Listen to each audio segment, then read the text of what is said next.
माता पार्वती और महादेव के अंतिम प्रेम से पूरा संसार वाकिफ है। कहते हैं कि उनके आगे प्रेम की पराकाष्ठा भी छोटी महसूस होने लगती है।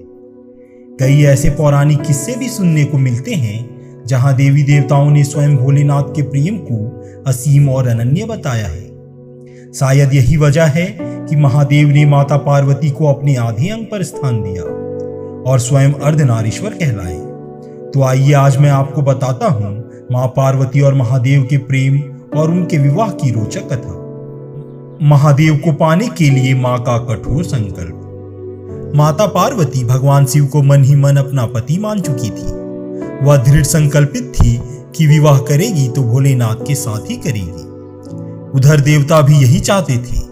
देवताओं ने माता पार्वती के विवाह का प्रस्ताव कंदर्प से भगवान शिव के पास भेजा, जिसे भोलेनाथ ने ठुकरा दिया और उसे अपने तीसरे नेत्र से भस्म कर दिया। लेकिन माता इससे विचलित नहीं हुई और कठोर तपस्या शुरू कर दी।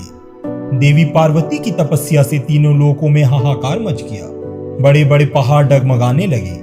देवता भी मदद के लिए भगवान शिव के पास पहुंचे। भोले बाबा भी पार्वती के तप से प्रसन्न हुए और उन्हें दर्शन देकर कहा कि वह किसी राजकुमार से विवाह कर ले। उन्होंने कहा कि उनके साथ रहना आसान नहीं होगा, लेकिन माता पार्वती ने कहा कि वह उन्हें अपना पति मान चुकी है, अब उनके सिवा किसी और से विवाह नहीं करेगी। पार्वती के इस असीम प्रेम को देखकर भोलेनाथ विवाह के लिए मान गए। पौराणिक कथाओं के अनुसार भगवान शिव जब माता पार्वती को विहाने पहुंचे तो उनके साथ संपूर्ण जगत के भूत प्रेत थे। उनके अलावा डाकनियां, साकनियां और चुड़ैलें भी शिव जी के बारात में शामिल थी। उन्होंने ही भोलेनाथ का भस्म से श्रृंगार किया, हड्डियों की माला पहनाई। इस अनोखी बारात को देखकर तो रानी मैना देवी यानी माता पार्वती की मां हैरान रह गई। उन्होंने अपनी बेटी का विवाह करने से इनकार कर दिया। शिव के इस रूप को देखकर माता पार्वती ने उनसे आग्रह किया कि वह विवाह के परंपराओं के अनुसार तैयार होकर आए। उनके बाद भोलेनाथ ने उनकी विनती स्वीकार की और दूल्हे के रूप में तैयार हुए। उनके इस अनुपम सौंदर्य को देखकर रानी मैना देवी चकित रह गई। इसके बाद सृष्टि रचयिता श्री ब्रह्मा जी की मौजूदगी में देवी पार्वती और भोलेनाथ का विवाह संपन्न हुआ। पौराणिक कथाओं के अनुसार शिव पार्वती के विवाह की यह तिथि ही महाशिवरात्रि कहलाई। मान्यता है कि महाशिवरात्रि का व्रत करने से भक्तों को मनोवांछित फल की प्राप्ति होती है और शिव जी के साथ साथ माता पार्वती का भी आशीर्वाद मिलता है। कुंवारी कन्याओं को मनचाहा वर मिलता है। इसके लिए विद्वान जन बताते हैं कि कुंवारी कन्याओं को इस दिन नित्य कर्म से निवृत्त होकर व्रत करना चाहिए। इसके बाद किसी भी ऐसे शिव मंदिर में जाएं जहां शिव पार्वती एक साथ विराजते हो। पार्वती जी को सुहाग का सामान अर्पित करते हुए पार्वती और शिव को लाल रंग कलावे से 7 बार बांध देना चाहिए। इसके बाद शीघ्र विवाह की प्रार्थना करनी चाहिए। वही सुहागनी स्त्रियों को इस पूजा से अखंड सौभाग्य का वर मिलता है। कैसे बने शिव अर्धनारीश्वर, आइए जानते हैं। हिंदू धर्म में भगवान शिव को कई अलग अलग रूपों में पूजा जाता है।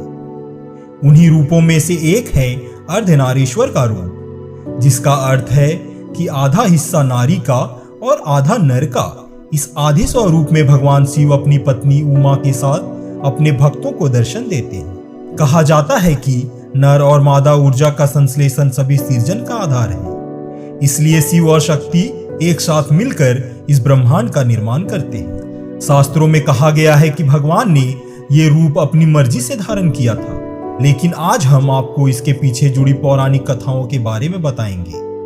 एक पौराणिक कथाओं के अनुसार सृष्टि के प्रारंभ में जब ब्रह्मा जी द्वारा रची गई मानसिक सृष्टि विस्तार ना पा सकी, इस बात से वे बहुत दुखी हुए। उसी समय आकाशवाणी हुई, हे ब्रह्मा, अब मैथुनी सृष्टि करो। आकाशवाणी सुनकर ब्रह्मा जी ने मैथुनी सृष्टि रचने का निश्चय तो कर लिया, लेकिन उस समय तक नारियों की उत्पत्ति ना होने के कारण वे अपने निश्चय में सफल ना हो सके। तब ब्रह्मा जी ने सोचा कि परमेश्वर शिव की कृपा के बिना मैथुनी सृष्टि नहीं हो सकती। अतः वे उन्हें प्रसन्न करने के लिए कठोर तप करने लगे। बहुत दिनों तक ब्रह्मा जी अपने हृदय में प्रेम पूर्वक भगवान शिव का ध्यान लगाकर बैठे रहे। एक दिन उनके तप से प्रसन्न होकर भगवान उमा महेश्वर ने उन्हें अर्धनारीश्वर रूप में दर्शन दिया। शिव ने कहा, पुत्र ब्रह्मा, तुमने प्रजा की वृद्धि के लिए कठोर तप किया है, उससे मैं परम प्रसन्न हूँ। मैं तुम्हारी इच्छा अवश्य पूरी करूंगा। ऐसा कहकर शिव जी ने अपने आधे भाग से उमा देवी को अलग कर दिया। ब्रह्मा ने कहा, एक उचित सृष्टि का निर्माण करने के लिए अब तक मैं असफल रहा हूँ। मैं अब स्त्री पुरुष के समागम से प्रजा को उत्पन्न कर सृष्टि का विस्तार करना चाहता हूँ।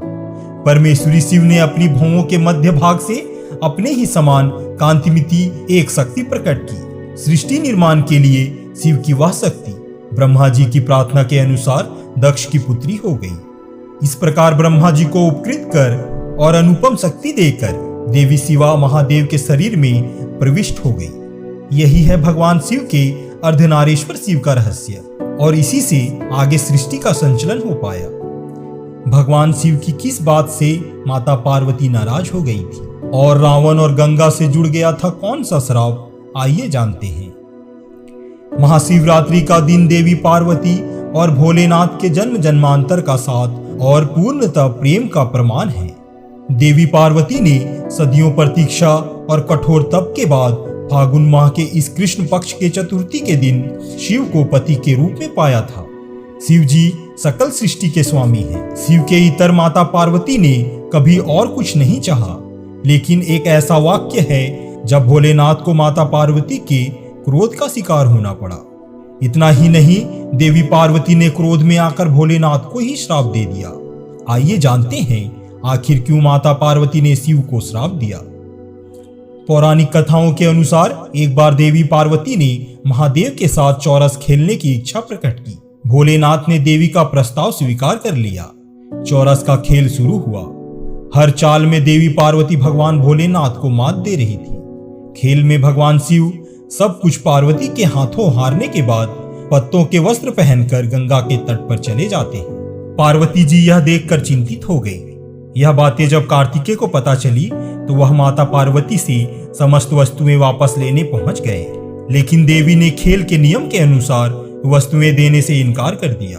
फिर देवी पार्वती और कार्तिकेय जी के बीच खेल शुरू हुआ। इसमें माता हार गई। कार्तिकेय जी शंकर जी का सारा सामान लेकर वापस चले गए। तभी माता की व्यथा सुनकर गणेश जी स्वयं खेल खेलने भोलेनाथ के पास पहुंचे।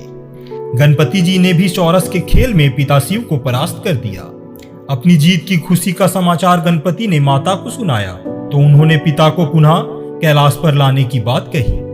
गणपति जी ने दोबारा प्रयास किया, लेकिन शिव नहीं माने, और इस बार भोलेनाथ के भक्त रावण ने गणेश जी का वाहन मूषक को बिल्ली के रूप में धारण कर डरा कर भगा दिया।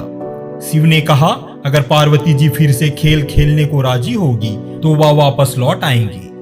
पार्वती जी ने महादेव के प्रस्ताव को स्वीकार किया। चूंकि अब शंकर जी अपना सब कुछ हार चुके थे, ऐसे में पार्वती ने उनसे पूछा कि अब उनके पास खेल में हारने के लिए क्या है। इस पर नारद जी ने अपनी वाणी शिव जी को सौंप दी। खास बात यह है कि इस खेल में भगवान विष्णु ने भोले शंकर की इच्छा से पासे का रूप धारण कर लिया था। अब खेल में भोलेनाथ हर बार जीतने लगे। गणपति जी महादेव और विष्णु जी की इस चाल को समझ गए। उन्होंने सारा वृत्तांत माता को बताया। वह भयंकर क्रोधित हो उठी। उसी समय रावण ने माता को समझाने का प्रयास किया, लेकिन उनका क्रोध शांत नहीं हुआ तथा क्रोधवश उन्होंने भोलेनाथ को श्राप दे दिया कि उनके सिर पर सदैव गंगा की धारा का बोझ रहेगा। वहीं इस खेल में शिव का साथ देने पर रावण को भी श्राप दिया गया कि एक दिन भगवान विष्णु ही उनका अंत करेंगे। वैसे तो ये सब पहले से ही निहित था, पर फिर भी भगवान शिव ने ये सब रचा। वैसे तो हम सभी जानते हैं शिव ना प्रकाश है और ना ही अंधकार। वह शून्य भी है और पदार्थ भी। वह समस्त ब्रह्मांड भी है। वह शक्ति के स्रोत भी है। वह शक्ति का हिस्सा है और खुद ही शक्ति भी है। शिव पुराण के अनुसार शिव शक्ति का संयोग ही परमात्मा है। शिव पुराण के मुताबिक पार्वती माँ सती का ही अवतार है। राजा हिमावत और रानी मैना की पुत्री पार्वती बचपन से ही शिव भक्त थी। पार्वती के जन्म पर नारद मुनि ने भविष्यवाणी की थी कि वह भगवान शिव से विवाह करेगी। बड़ी होने पर पार्वती की शिव के प्रति भक्ति बढ़ गई। एक बार माता पार्वती ने भगवान शिव से पूछा कि मानव का सबसे बड़ा गुण क्या है? मानव सबसे बड़ा पाप कौन सा करता है? भगवान शिव ने उत्तर एक संस्कृत श्लोक से दिया। भगवान शिव ने कहा, नास्ति सत्यात परो नानर्तात पातंग परम। दुनिया में मान सम्मान कमाना और हमेशा सत्य वचन बोलना सबसे बड़ा गुण है। भगवान शिव ने माता पार्वती से कहा कि इस दुनिया में सबसे बड़ा पाप बेईमानी और धोखा करना है। धोखा इस दुनिया का सबसे बड़ा पाप है जो मानव करता है। मानव को अपनी जिंदगी में हमेशा ईमानदार रहना चाहिए। भगवान शिव ने माता पार्वती को बताया कि मानव को परिश्रम करने के साथ खुद का मूल्यांकन करना चाहिए। मानव को हमेशा अपने कृत्यों और व्यवहारों पर खुद ही नजर रखनी चाहिए। किसी को भी ऐसे कामों में लिप्त नहीं होना चाहिए जो नैतिक रूप से गलत हो। भगवान शिव ने माता पार्वती को बताया कि किसी को भी वाणी, कर्मों से और विचारों के मध्य से पाप नहीं करना चाहिए, यानी पाप पूर्ण कर्म नहीं करना चाहिए और वाणी और विचारों में भी अशुद्धता नहीं होनी चाहिए। मनुष्य वही काटता है जो वह बोता है, इसलिए हर किसी को अपने जीवन में कर्मों के प्रति विशेष सतर्क रहना चाहिए।